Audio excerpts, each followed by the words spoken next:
Albion Online, Baby Driver, and Scythe. Not that one. This is Staying In.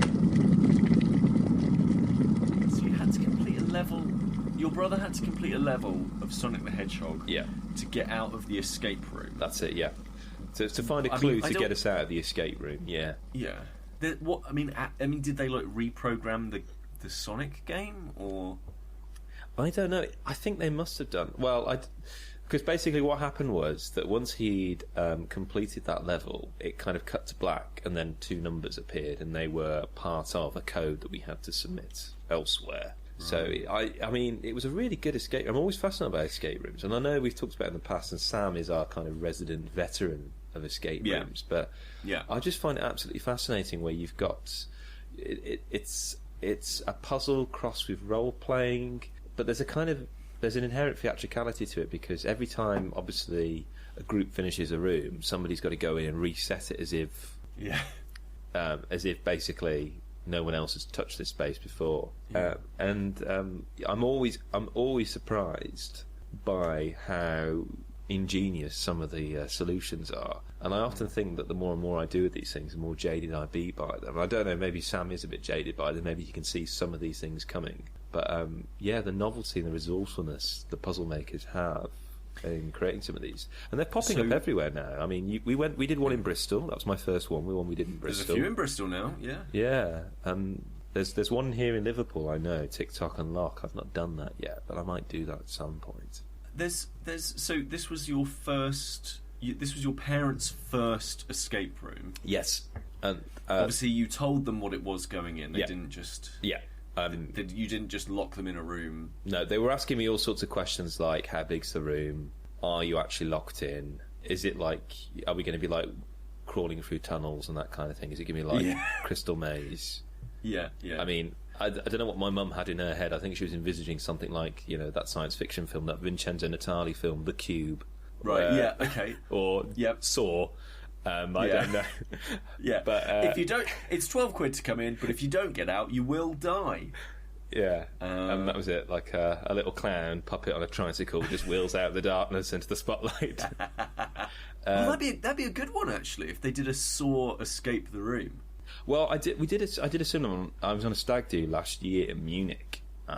So we turned up there, and it was a big group of us, so we split into two rooms. And I was in the very sedate and very tranquil room, the art gallery, which was lovely, very relaxed, that kind of thing. Whereas the other group were in what appeared to be like a serial killer's room. They wake up in a butcher's kind of abattoir, handcuffed together, chained together. And my mate Chivers was the only one who could reach the key. And he's not the most dexterous of people, so a lot of the time was spent. They didn't get out in time, because a lot of the time was spent with Chivers trying to get the key to unlock all of them. Right, and fantastic. And he spent the rest of the night in Munich drinking, covered in fake blood, as they all were. Whereas we were kind of wafting in the air of Leonardo da Vinci. It sounds like you had quite an activity-filled time. Recently. Definitely. Went for a walk in the woods. My mum doesn't like footpaths, so she took us off the footpath, and we were just basically hacking through not hacking, but walking through the undergrowth. I've always said this about your mother. She's a maverick. She is a maverick. A renegade. My dad describes her as cheery but violent. So we wandered off the beaten path. Hilarious. She's bought a scythe.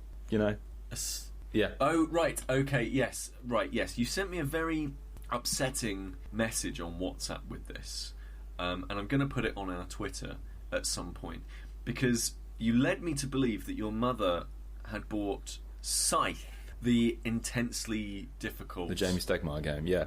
The very grand strategy game, because they are big into their board games, so it would make sense, So it would make sense, and I was like, I'm very excited. This is the best thing ever. And then it turns out, no, it was an actual scythe. Yeah, from Austria. I didn't realise they still made scythes. Yes, she sent me loads of YouTube videos of how to use it, and it looks terrifying. As I left their house today, my dad was assembling it and measuring it against my mum to make sure the handle's at the right level for her. She's just, she's almost foaming at the mouth. She just can't wait to get out there and start swiping this scythe around. What will she be? What is she scything? I I don't know. I mean, just there's lots of brambles and long grass in the fields outside the back of the garden. I mean, she looking at her, she looks like a cross between Mary Berry and the Grim Reaper. Just flailing this thing around, but she's been practicing the technique and everything. But honestly, it's a proper scythe, like razor sharp. Is it like but is it now? When you say scythe, I immediately think the sort of scythe that Mort from Discworld holds. Yeah. Is it like brown wood, silver, silver blade? Is it that? Yeah. Or is there like, oh, okay. Because I was thinking like modern technology, you would have thought that somebody would have gone, oh, how can we reinvent the scythe? I'll forward you the message now, actually. Okay. I've got an image. I took an image today of my mum getting measured up for the scythe, so it should appear in your WhatsApp now. Excellent. But it's extraordinary. Right, so I'm gonna describe this. I mean, obviously you'll be able to see it on Twitter, but yeah, this is absolutely incredible. I mean, it is just a full-on wooden scythe. Yep. I mean, obviously there's a metal bit to the scythe as well, and so you have to get it. So do you have to get it like measured up then? Yeah. So basically, the first handle I think has to be measured up with her hip bone. And my mother is about 4.5 foot tall. I'm not very good at measurements, but she's not very big. She's not tall. Put it this way. Right. Okay. So it's just. I mean, all people will probably see will be this scythe in the air. They won't be able to see who's holding it because through the long grass. Yeah. They'll think my time has come. Yeah. Yeah, just a look of resignation on their face. All good things come to an end. Yeah, well, I guess this metaphor is literal.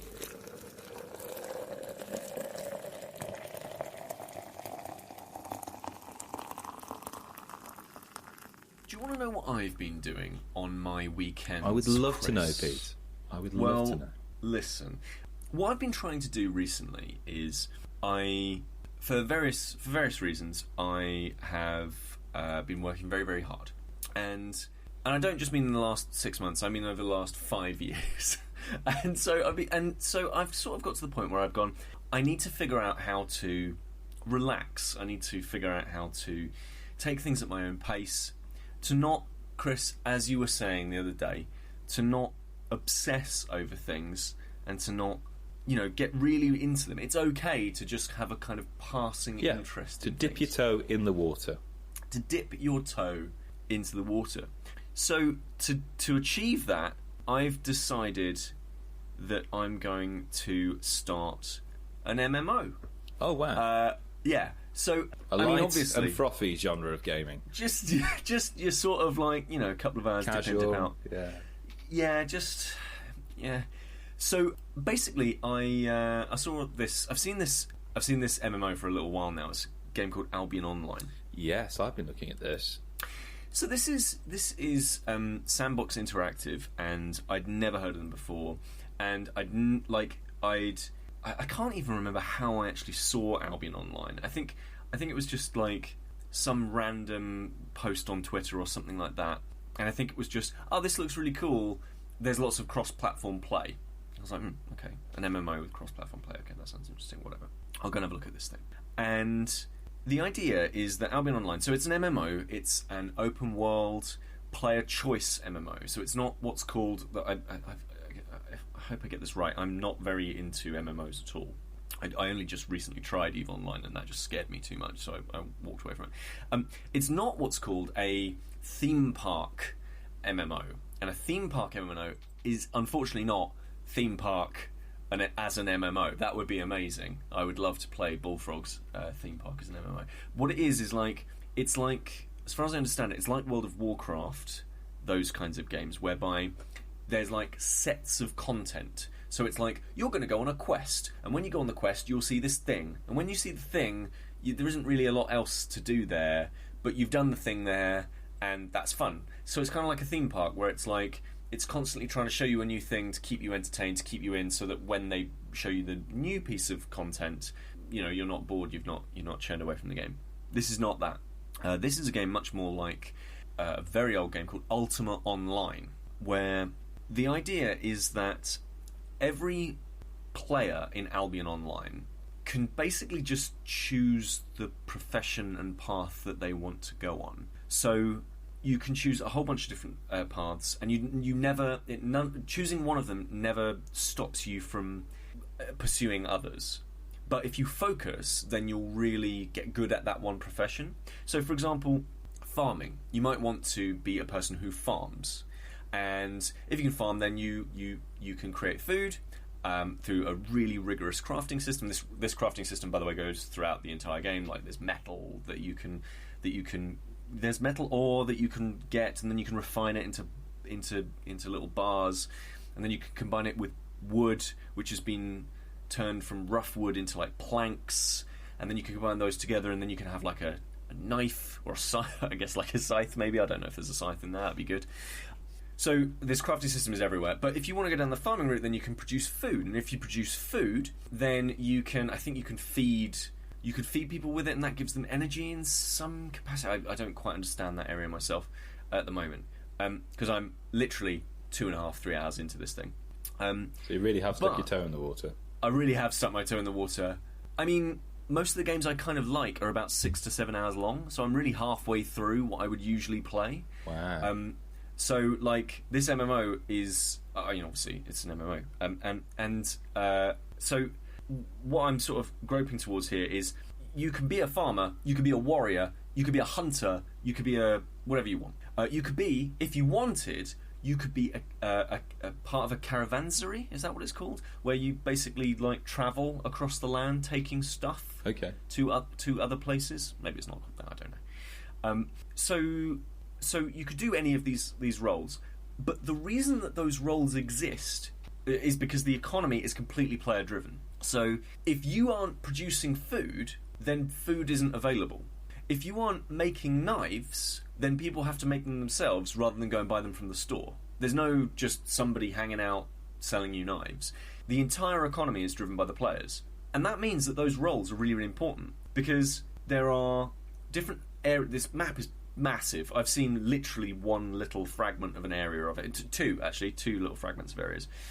One base camp and one sort of slightly more wilderness area. And there are different levels of security in these areas. One of them is like, you are completely safe, you can't be attacked. And then in all of the other ones, it's PvP. So players can attack you, you can attack players, and if you kill a player, you can take all their things. All of them. Everything that's on them. Gone. Like, brutal. Absolutely brutal. So, how does this then, like, come back into the farmers, traders route? So, these people who carry stuff from land to land, if you carry your goods from area to area, you don't have to pay a tariff on it. Whereas if you use this little teleporting system and stuff, the taxes are like really high, so you don't really make any profit. Whereas if you actually physically transport it, and the length that this will take you to get from one area to another is hours, I should say. Once you go from area to area, then you get through essentially tax free. So there's lots and lots of money to be made for people who are prepared to carry that cargo somewhere. But then there's equally money to be made from people who will rob you of everything that you own, right? And if you're carrying other people's stuff, then you're in real trouble, because if you lose all of your stuff, then clearly you now owe somebody a whole bunch of money. So there are thieves on the highways. So to get rid of the thieves, you want to defend yourself. But if you've been pursuing down the I'm somebody who takes stuff from this place to another place channel, you're probably not that great a fighter. So now you have to hire fighters who have specifically gone down the warrior route to come with you. But of course, they could completely backstab you. They could actually be they could actually be a member of the thieves guild. So you can see how like all of these real world things start to build up on this game. Like I say, I'm like 3 or 4 hours into this game, and it's bonkers how like ambitious it is. So I mentioned earlier that it was cross-platform play. I started looking into that. This game is available for PC, Mac, and Linux. You can play it on browser, I think. It's available on Android, and it's also going to be coming to iOS at some point in the near future. Wow. And all of them, it's the same game, and all of them, every player in the game is playing on the same shard. So you are playing on the same server as literally everybody who's in the game. So if you screw somebody over, there's no like, ha ha ha, I'm going to move to another server and take all of my stuff with me. You're now wanted, basically. Like, somebody's going to be coming after you to get their stuff back. So it's massively cross-platform play, really, really ambitious, lots of player economy, big decisions that you want to be making. But here's the thing, Kris. I was really worried when I started picking it up that it was going to absolutely drain all of my time, and that it was going to be this huge commitment again, which I really wanted to avoid. It's weirdly dip in, dip out. Like, I had it playing in the background just before we started the podcast recording. I just played it for 15 minutes, went over, chopped some trees, hunted some foxes, got some skin pelts, got some metal, mined some ore. It's like, brilliant, I'll have that. Took that back, got myself a new hammer. That took me 20 minutes. And I just sat there and I was listening to a podcast while I was doing it. Because I was like, great, I'm just going to chill out and do this thing. So it's sort of starting to become this slightly therapeutic, chill out, relax, do whatever you want, sort of a game. Which is, yeah. That's really surprising. Yeah, it's bizarre because whenever I've played MMOs, I've not really enjoyed them at all. But do you think that's partly also because you're doing it solo? You don't know anyone else who's playing the game, so you can literally go at your own pace. You're not waiting on any of us to say join you or respond to you. You can literally do your own thing. Yeah, no, absolutely. But here's the really cool thing: if you were to, so I've already put 4 hours into the game, right? Like, if you personally were to put 15 minutes into the tutorial, we'd then immediately be in the same space, and there's no level caps. So, like, in the areas that I'm going into, you can come with me, and there's no story. Right. Like, so there are quests that you can go on, but it's quite light. It's a really sort of like light touch, and like I can just go, hey, do you want this super fancy pants hammer?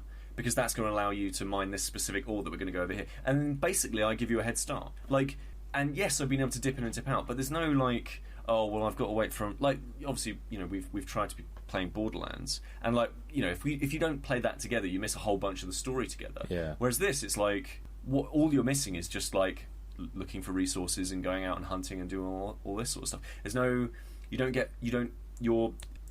your hit points don't increase with level, because basically you get better weapons rather than like increase in skill, as it were.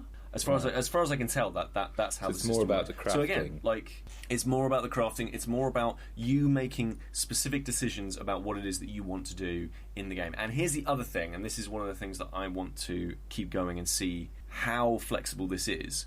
Apparently, you can buy a farm, you can own an island, and you can buy actual space in the map that's just yours. It's like, it's your land, it's your house, it's your farm, it's your whatever. Like, you own that space, and you're therefore responsible for it.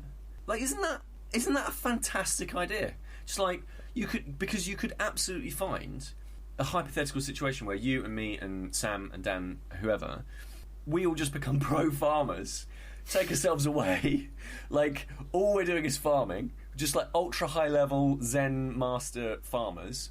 This entire climactic battle's happening somewhere else, and all we're doing is just making crops for people to eat and do all that stuff. We're like the hobbits in the Shire. We are we could be the hobbits in the Shire, Kris. Right. Yeah, so that to me is like super exciting. So I'm gonna I've been playing on my desktop PC. I'm gonna put it onto my laptop, and I think kind of sit with it on the couch and hang out with my girlfriend, chill out, and be like, I'm gonna play this thing, and like do it while you're watching TV. I might even put it on my. I'm gonna see if I can get it running on my Android tablet, because I would love to just sit back on the couch and be like, boop boop boop boop, computers on the couch and doing some RPG leveling. That'd be fun. Incredible. But I think like it looks really smooth. Yeah, it's a couple of years old, isn't it? This game. No, not at all. So visually, I think you'd be well within your rights to think it looks a couple of years old, because visually it's super low poly. Like, this thing is built to run on everything, and because it's so many characters, because it's a single shard, because there are so many players potentially. I mean, you theoretically could have every player in the game in your screen at any one time. So like, you need to be able to, the game needs to be able to account for the amount of polys that's going to be flying around if that happens. So it doesn't look hyper detailed, but it looks good. Like it doesn't look bad at all. The character customization is a little bit like basic, but I'm not too bothered about that. And again, you're probably not zoomed in far enough to actually look at that sort of stuff. Anyway, I'm going to report back on this at some point because I realise I played like 3 or 4 hours of it, and that's not really enough time to sort of say, oh, I really like it, or oh, I'm not really having a fun time, or whatever. But so far, it's really enjoyable. I think what really interests me is that in a bid to make yourself more relaxed and to chill out, you chose an MMO. Right. And was it because you'd heard about Albion Online, you felt actually that's the one for me, or was it just that you felt this genre in particular is one that helps you chill out more? No, I mean God no. MMOs make me stressed out most of the time. Like I played Neverwinter and I was just like sat there going, I have no idea what I'm doing. Like when we played DC Universe Online, the number of just pop-up boxes going left, right, and centre absolutely everywhere just stresses me the heck out. It's infuriating. But I guess the reason I wanted to check out Albion Online is it has this promise of like somewhat pseudo-spiritual successor to Ultima Online, player choice. And for me, that's what I love about MMOs. I don't want to do a single-player game with a load of other people around. Like that to me isn't fun. So like games like Guild Wars and Old Republic and those kinds of games, they don't really interest me. Whereas games like EVE Online, like Albion Online, they do interest me because I'm all about how does an online community shift and change the landscape upon which it is playing the game. Mm-hmm. And that to me is absolutely huge. But yeah, I found it, the offshoot of it is it's weirdly relaxing. Yeah. Now I will say this: I haven't been ganked by anybody yet. I haven't been smashed by some horrible arsehole and had all my stuff taken. I was about to ask, what's the community like? Nice, really nice so far. Like, there's the usual, like there's a little chat window and you see stuff like streaming through, and because it's incredibly popular, like I'm playing it at the moment and it's launched I think maybe a couple of weeks ago. It's been in beta for a while. It's really, really just heaving at the moment. Loads and loads of people, but because I've got the chat on, you see all the chat. You just see tons and tons of stuff like flying through, but there's not too much bad stuff, and no one's being horrible. There's a lot of people who really want you to join their group of people. So, for example, I saw one advert saying, "Oh, come and join we've got an island. Like, come and join our island, and you can hang out with us and be in our guild, and we'll give you a load of free stuff." And I was like, "Cool." I mean, I'm not going to do that because I want my own island, But yeah, so it seems friendly enough at the moment, and there's also very few ways. Like apart from the PvP elements, when you're in dangerous territories, there's not really any way to sort of muck anybody about, which is quite nice. So that's that. I've been chilling out with a nice big, lengthy, meaty MMO.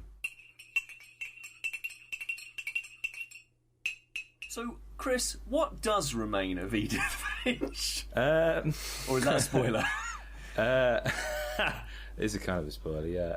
All right. It's not often that I play a game that comes out that has recently just come out, and this game came out in April on Xbox One, and then I think. Okay. Yeah, it's this year anyway, so I played it on PS4. I've had a particular interest recently in what has been kind of derogatorily called, or kind of called an insulting manner, walking simulators. Right, so that's like Dear Esther. Yeah, Dear Esther. I mean, I've been particularly interested and fascinated by the articles on Rock Paper Shotgun, which has really been one of the kind of bastions or defenders of walking sims, and has actually written quite a lot about what is a walking sim, what isn't a walking sim. And they came to the conclusion actually that Dear Esther wasn't a walking sim, which I'm quite interested by, even though I think it is, because all you're ostensibly doing is just literally walking. There's no real interactivity in that game per se. But anyway, so I became really interested in walking sims. We talked about before about my love for Everybody's Gone to the Rapture, which I adore. So I'm really kind of ploughing through a list. I'm amassing a list of walking sims at the moment, which you very kindly helped me with, and I'm working my way through them. So I'm finished What Remains of Edith Finch. I've got Stanley Parable, which I've started, and I've got waiting for me The Vanishing of Ethan Carter as well on PS4 to play. But Very nice. Edith Finch is it's a beautiful game. Essentially, you literally walk. There's a little bit of interactivity of opening doors and books, and things, but ostensibly you're walking and you're listening, and a story is told to you, and it's about what happened to this quite eccentric family called the Finches. Okay. And you play the character of Edith Finch. It's told through her eyes. It's first person, as she is returning to her house, which she had left a long time ago, her family home. For mysterious reasons, she was forced to leave this home, and it's about her returning to this home and trying to uncover this mysterious curse that has plagued the Finch family. And as she walks around this house that's basically been hand-built by her family, and all these various different rooms have been added to it throughout the years, this patchwork quilt of a house, which is very unique, and you're finding secret passages, and you're uncovering the rooms of old members of the family and finding their last will and testament as to what happened to them.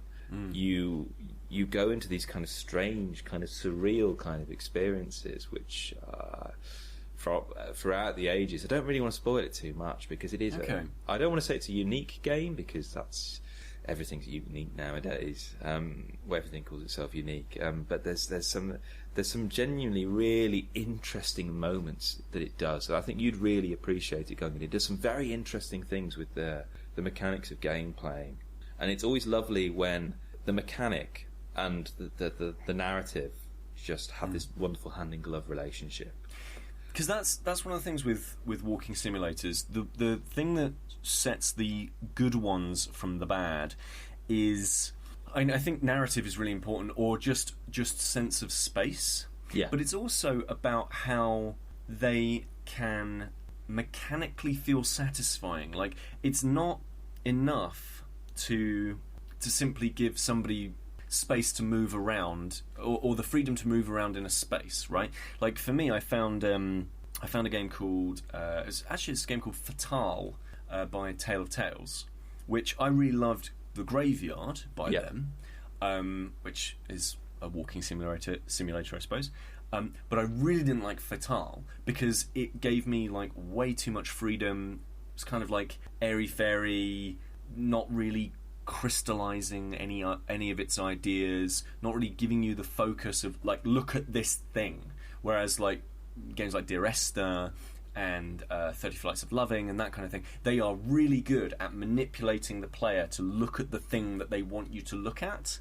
Like, you think that you're being very, very smart and sort of directing your own theatrical performance of this game, but you're actually just following the rules, like following what the director of the game actually wants you to be looking at. But I really like it when those games mechanically actually sync up in that way. So I mean, is that the case here? Is it like is it a very directed experience, or is it much more freeform? Like, how does that? It's directed in the sense that it's a bit, in some respects, it's a bit like Everybody's Gone to the Rapture. So in Everybody Gone to the Rapture, you are in the little village of Yorton Vale, I think it is, and essentially you can walk around this town. There's nothing stopping you from backtracking. In fact, there are like little shortcuts, like footpaths that connect the various different parts of it, which you can take. There's nothing to stop you from backtracking at all. But there is a sense of direction, as to the preferred direction the game would like you to go. It's the same for this. So you don't feel completely cheated. In some respects, it does stretch credulity, but this is a game which is incredibly fantastical in places anyway, so you accept that. Yeah. So it's directed by the sense of what it does with the geography. There is a path that you can follow, and it intertwines and snakes around this house and doubles back on itself in places, but you don't feel like you're being forced to retrace your steps. It does it in a very interesting way. It's like there's a gentle hand from the director that you can slightly feel, but not like a shove. Yeah. That's it. Okay, that sounds interesting. Well, I don't want to spoil too much about that. No, but I recommend it. I mean, this is from the same company, Giant Sparrow, who did The Unfinished Swan, which I didn't play. The Unfinished Swan. Did you not play that? No, I didn't. Okay, that's an interesting one. That's definitely worth playing. Okay, is that the same kind of thing, a walking sim? Not quite. It's The Unfinished Swan is a game where you paint your world. The space around you is blank. And then when you start essentially firing these paintballs, you're essentially covering the space in colour like very splatted colour, so it's very different. Looks like each time you play through it, you'll have a different work of art, as it were. And you have to navigate your way around this space by figuring out where things are. So you can just run. You can just, if you wanted to, you could theoretically run around the entire space if you knew it perfectly, without ever throwing down a piece of paint. But then you would miss these really beautifully put together pieces of architecture. It's really a game about literal world building and video game designer world building. Wow. It's a game about that sort of stuff. Have you got so you've got Stanley Parable on the list? Yep. Have you got 30 Flights of Loving on the list? I'm just going to consult the list now. I don't think Consult the list. 30 Flights of Loving. 30 Flights. Bear with me a second. And I should probably add, quite selfishly, if any listener has a walking simulator that they've played that they feel I would really appreciate playing, let me know, because this is a passion of mine. It really is. I'm fascinated by walking sims. And it's just games where essentially you walk. And it's generally ones, as you said, that have a particular emphasis on narrative. That there's minimal interactivity in terms of you may have to occasionally open a door. I'm not talking about like quite dense puzzle games like The Witness, for example. To some extent, that is a walking sim. You walk around, but that is very puzzle heavy. There's a lot of friction there. So I'm really looking at games in which it is literally just walking around, almost like promenading, like one is in a gallery space, for example. So what I'm doing is I'm keeping a little list and I'm ticking them off as I'm playing them. I'm trying to make sense as to certain patterns that are shared between them. Like a lot of them are set on islands or in very remote locations. 30 Flights of Loving, is that on here? When was that made? Yes, I have got that on here, by Brendan Chung in 2012 by Blendo Games. Yep. That's a first person, and it's set in a city. That is on my list. Good. I've got Nitten, which is an upcoming game soon. Oracle, which is this year at some point. Tacoma, Empathy, Path of Witnesses. Sacramento, Ambient Mixtape 16, which is an indie venture. Abduction. Gone Home is obviously on my list. I've not played that yet. Have you not played Gone Home? No. I'm waiting for it to come down in price on PlayStation 4. Nice. Virginia, I don't know. Soma, Sam was talking about that the other day. Sunset, which is a Tale of Tales game. Yes, I played that. This had mixed reviews. I'd love to know what you think of it. So Sunset is a game about... It's about a civil war in a South American country, and you play the cleaner who goes into a house every day, and she... You only ever see the elevator that takes you to the house, and then the house itself. It's more of a flat, really. So you go in, and you are tasked every day with doing a number of tasks, literally chores. So clean the floor, put away the books, and to do that, it's literally a single button click. So it's not like you're actually literally clean physics. There's like a physics simulation of a mop or anything like that. Yeah, you just click the thing and then you do the thing, and then it slowly unfurls its narrative about this civil war, about this unrest, I should say, that's happening. And it's played through the lens of like I want to say it's like 60s and 70s era, revolutionary ideas and literature and music and how all of those things kind of combine. It's better than Fatale, but it's just not. It's a walking sim where you're definitely a character and you get to make decisions for that character. I never felt like the decisions I made were genuine for the character, and the game allows you to, like, quite easily. So some of the things my character would say, I just didn't agree with. If I was that person in that space at that time, I would not have been saying some of the things that person would be saying. Okay. And so I found it quite jarring, especially because it's in first person. It's like, these... I mean, I'm sure, I'm sure it's not a spoiler with the BioShock series. Like, with the BioShock series, there is a reveal about who you are. And, like, so it's been a while since video games have said, by the way, you're actually this person, shock horror. You know, I'm okay with that. I've been okay with that since the original Metroid. But, like this... The disparity between what the character thinks and what I think the character would think in that situation isn't quite the same thing. It's worth playing. That's the thing. It's absolutely worth seeing. To go, oh, there's some really cool ideas here. Not brilliantly executed, but some really cool ideas. Okay, on your list, have you got a game called Jazzpunk? Right, now, I wasn't sure whether to add Jazzpunk to my list. Right. It looks well. You know how lots of walking simulators have a particular style of presentation, a particular aesthetic. Jazzpunk seems to just throw that completely out the window. Yep. And you should 100% play it. Okay. Because of, like, partly for that reason, because it doesn't look like one of these. Like, after a while with walking sims, I found myself getting really tired of, I get it, someone died and it was sad and now we're walking around an island. That's why they don't tend to outstay their welcome usually. They're usually quite short and sweet. Because they're quite short.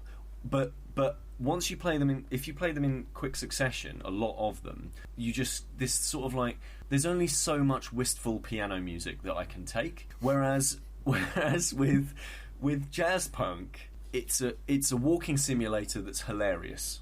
Okay. Like, that's a great.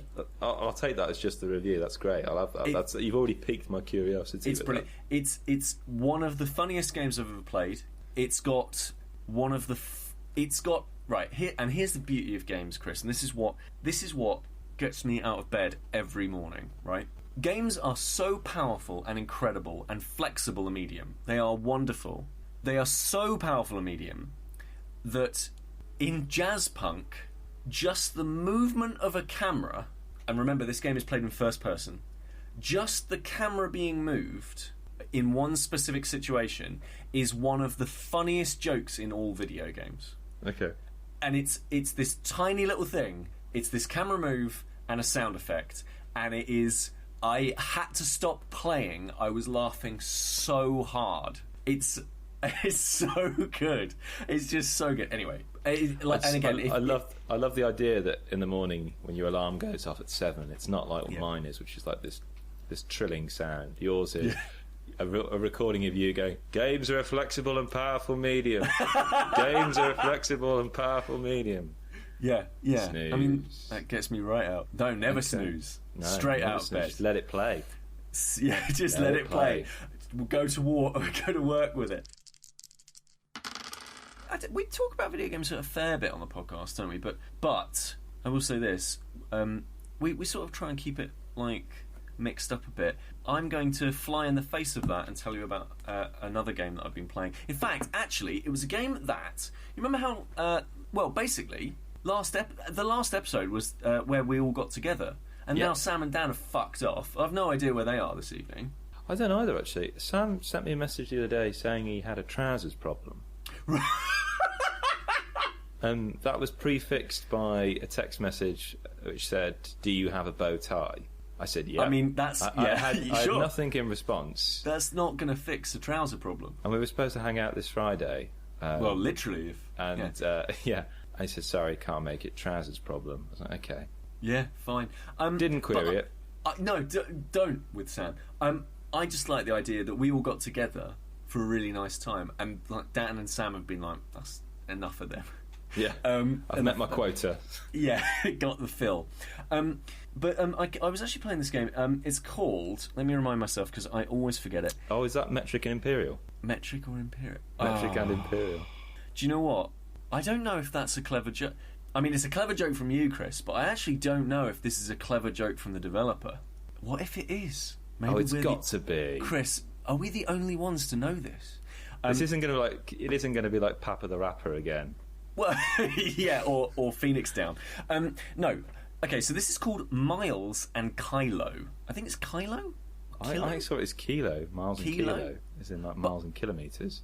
Yeah, no, but that's the... man. Maybe it is miles and kilometres.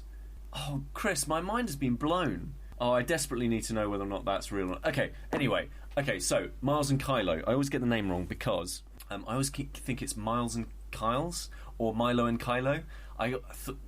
Maybe Miles and Kyles wouldn't be so good. But so this is by the same developer who made a game called Kid Trip. That might have come across your radar before, Kris? It has come across my radar. I've heard of it, yeah. Okay, so Kid Trip is a legendarily difficult mobile game. It's a auto-runner platformer, and that game was great, and I hated every single second of playing it because it basically had a lives system, which meant that you couldn't learn the layout of the actual level itself. Miles and Kylo, let me remind myself, yes, Miles and Kylo is also an auto-runner. It's also balls out hard, but it gets rid of the live system entirely, and I've been playing it a whole bunch. It looks brutal. It's, yeah, like, you know how, and to some extent fair enough, like, some people sort of like, oh, mobile games are really easy, like, oh, whatever, not proper video games. Miles and Kylo is one of the hardest games I've ever played, and I've been playing games since I was 3. It's so an auto runner. You're running from left to right. The screen is scrolling with you. So if you've not played video games for a while, it's like Mario Brothers, except the screen continues to roll with you, and you do not have control over. You can't stop. You can't turn left. You can't do Rayman. It's like Rayman Jungle Run, if you've played that on the mobile telephones. It's like, Rayman Jungle Run. It's like Temple Run. It's stuff like that. So it's kind of like one of those. It's got these really cutesy visuals that look like they've been ripped out of not the Super Nintendo, kind of like an enhanced NES or a Master System or something like that. It's like, it's not quite 16-bit, but it's not 8-bit either. It's the same with the music as well. And the music is, and you'll hear it a lot because you'll die a lot because basically there's two controls. You tap the left hand side of the screen and you tap the right hand side of the screen, and the right hand side generally does something that's kind of like low, like a roll or a slide or sometimes a hit, and the left hand side jumps by and large. So the levels start out quite tricky and just get harder from there. You find yourself like jumping over chasms and throwing fruit at bad guys, and one hit and you're dead. Obviously, the platforming is like almost pixel perfect at times. Like, you just have to be on it, and the game just basically the whole feedback loop is, you will die a bunch, and like in Dark Souls, you will learn from it. Like, that's the whole that Tom point. Cruise film, which I know is pointless me mentioning it here because no one else is here that knows films. Mission Impossible? No. It's Mummy? It's Vanilla Sky? It's the one in which he dies loads and he keeps coming back. Groundhog Day? Not Groundhog. No, we had this conversation on a previous podcast, so I don't want to talk about it anymore. What, Groundhog Day? No. Yeah, ironically, I'm experiencing it all over again, the Groundhog Day moment. I literally don't know which movie. Live, Die, Repeat is what it became known as. That's a Bond movie. That's Live and Let Die with Timothy Dalton. Yeah. Oh no, not Live and Let Die. Sorry, Living Daylights was Timothy Dalton. Live and Let Die was Roger Moore. It was his first Bond film. Was it? Yeah. Well, there we are. I've learned something new. Sorry, continue. Yes, absolutely. So, I mean, basically, I don't know why the developer didn't bother getting the Tom Cruise license and slapping his face over Miles. So basically, Miles and Kylo, it's a human boy and a dog. And basically, when you are running normally, you're like Miles, and sometimes you combine the two, and it's Miles and Kylo, and then they have different actions when they're combined together. Sometimes you combine together halfway through a level. Sometimes you start with one another. And it's basically just... just super hard and a... I couldn't imagine doing this on mobile. I'm looking at playthroughs of it now, and no, it's perfect. On a tiny screen, where you have to be, as you say, pixel perfect. But your thumbs take up such a tiny fragment, and also you're not holding run. You're not holding your fingers over the screen. No, that's true, like that. but it's just... I know what you mean, but honestly, it's one of those games whereby you might think, I don't know how I would see that, because I would want to see everything coming like really quickly. But again, it's this. This is a follow-up to a game that is very much like this, and I think that the lessons learned from Kid Trip absolutely have come through, and it's a much better game for it. Like I liked Kid Trip well enough, but Mars and Kylo really is just a different level of. It's difficult, but it's way more approachable than Kid Trip, and it takes the sensibilities that have been learned there and makes it far more accessible, far more and even more suited for a mobile telephone. I haven't talked about mobile games in ages. I like that. Is that just because Sam and Dan aren't here? Yeah. Oh, sometimes I tell Dan about some mobile games that he should be playing, and we found Star Realms. He's still not playing Star Realms. I've had to. I know we talk about Star Realms in every single podcast, but I've had to think very carefully about maybe stepping away from it for a bit, because I've gotten quite obsessed with it. Like, I'm currently playing the campaign on hard. Really? I've nearly finished the first one. I got quite obsessed with it. That's awesome. Yeah. Well, it is and it isn't. And like I have like 4 games on the go, and I find it very hard to remember which strategy I've got in each of them, really. So it's using a different part of my brain. But it is. Oh, it's so good. It's so good. So good. And there was a Kickstarter. There's a Kickstarter currently, isn't there? I don't think we talked about the Kickstarter. Yeah, there's Kickstarter live at the moment. I wasn't that enamoured by it as a Kickstarter, I must admit. It looks alright. I just...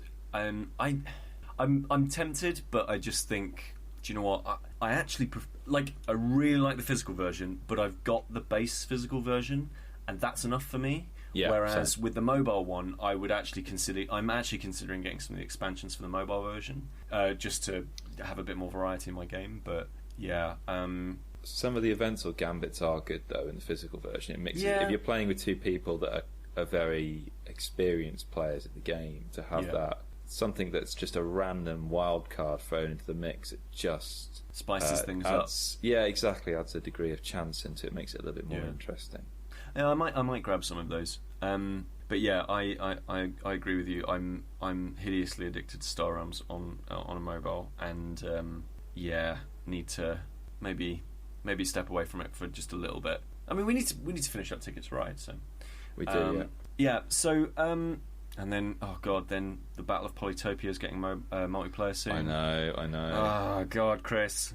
I think we should just give our jobs up. Well, fortunately, I finished teaching for the summer. So this is the time in which I tend to binge on things everyone else watched over the rest of the time. So things like Westworld, for example, Game of Thrones is back on, which I've got to catch up with the first 2 episodes of that, so I can talk to Dan about it. Mm-hmm. So this is my time to binge. Really, I'm actually going through the X-Files on Amazon Prime now on season 2. Really? Yeah. Ooh. I love it. Love the X-Files. Here's the question. Is the truth out there? I haven't got a clue, to be honest. No. I don't know if it's in here either. That's even more sinister, I think. If the truth's not out there, it's got to be in here. It's got to be in here with us. Yeah, that's really creepy. So, so obviously you've got time Trust off. everyone. Trust everyone. Just do the that. The truth's in here. Trust everyone. I'm reading The Circle at the moment, which I'll report back on at some point, possibly, which is really interesting. Have you ever heard of this? Dave Edgar's. Is it about magic? It's basically about a world where you've got this corporation, which is essentially like Google, but like Google possibly 10 years down the line. It's like an alternative future for Google. Or is it a future? I don't know.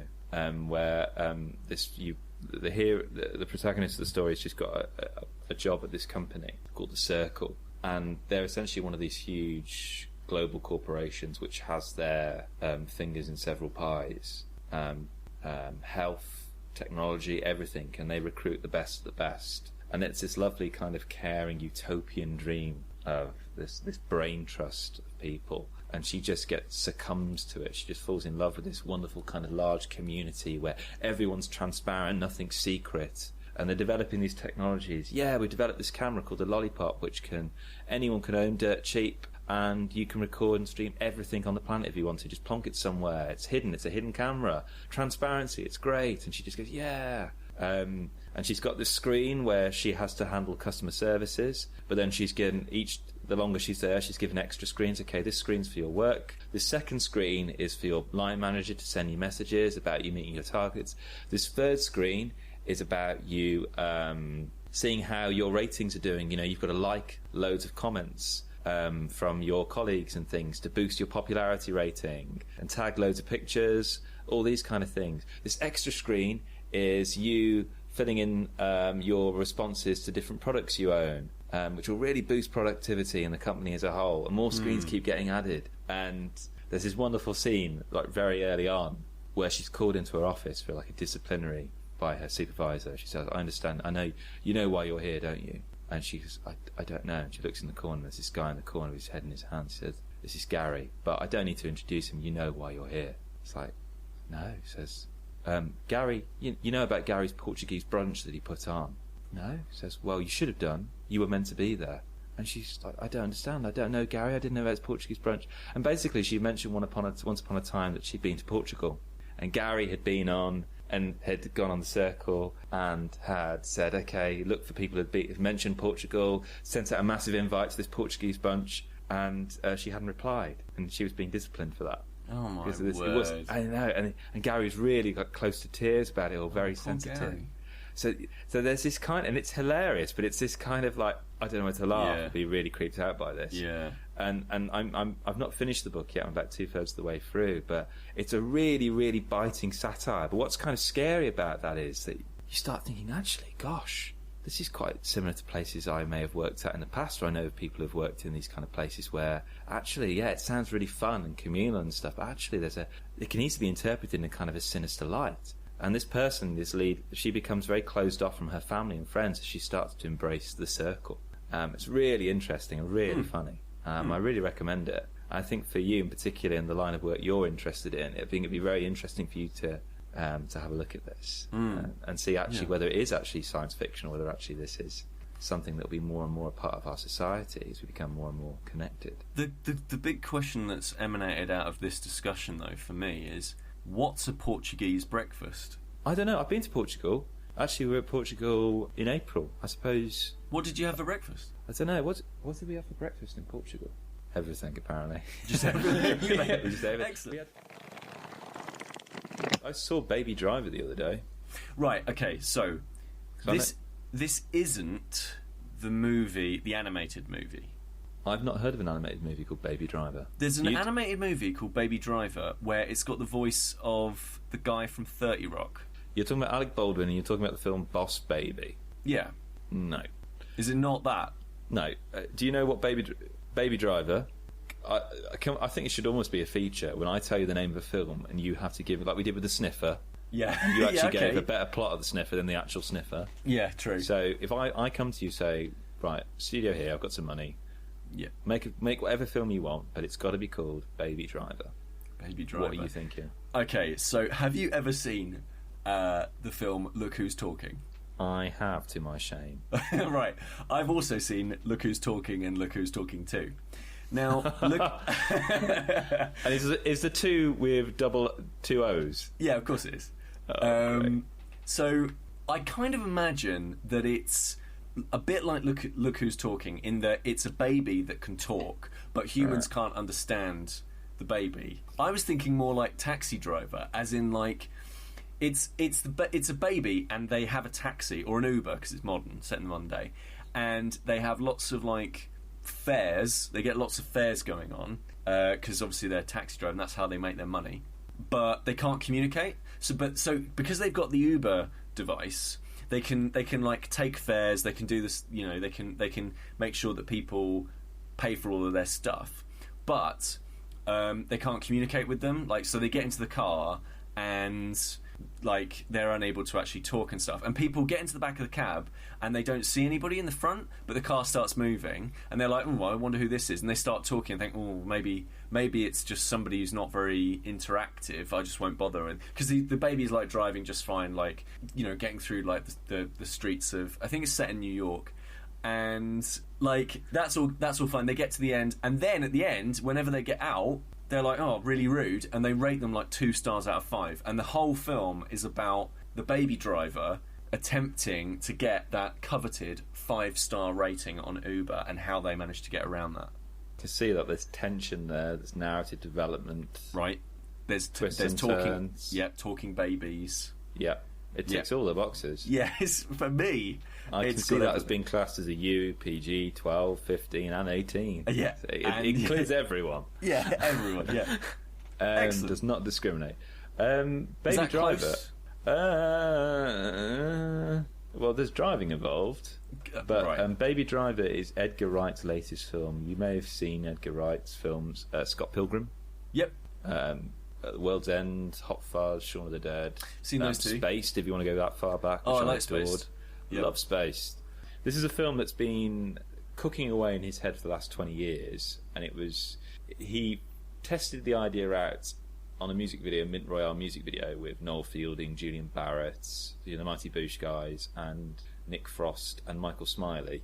And essentially the film, Baby Driver, it's set in Atlanta. It's about a baby-faced getaway driver who's called Baby. So it's a baby? No, it's not an actual baby. Baby-faced. There's a difference between being baby-faced and being an actual baby.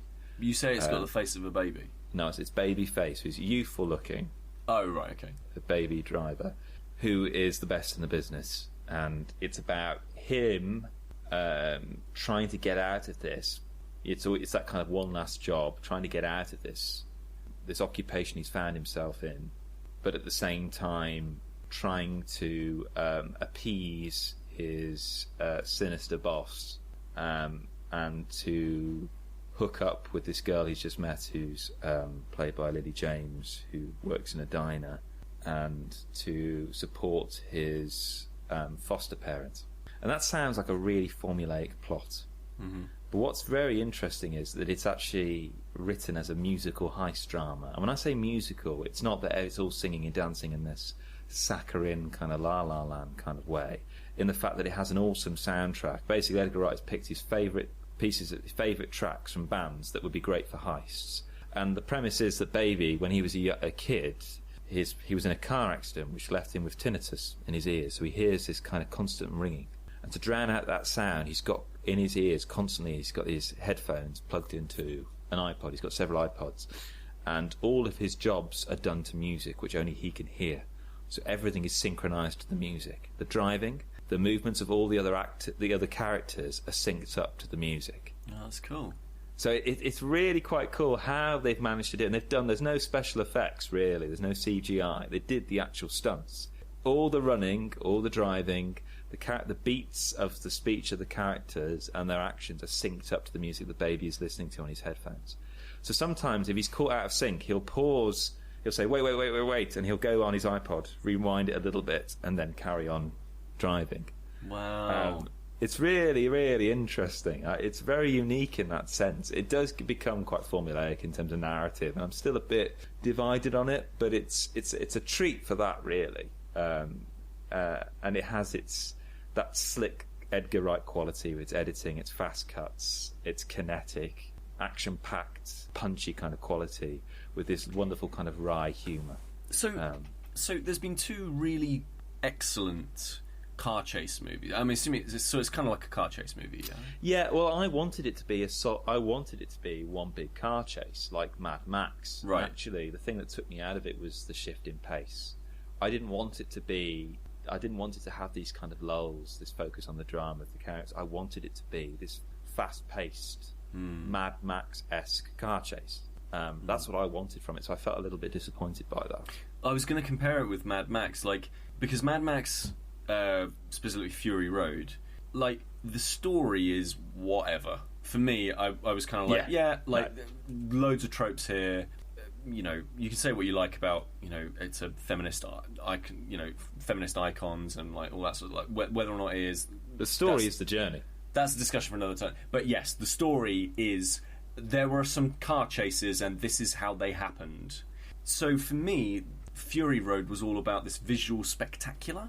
It's a gorgeous film. You just cannot look. You aren't going to get this looking. You aren't going to see anything like this anywhere else. And with Baby Driver or Driver Baby?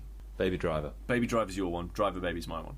Yeah. Baby Driver, it sounds like it's similar in that it's style over substance, not necessarily as a bad thing, but it's more stylish than it is a good story.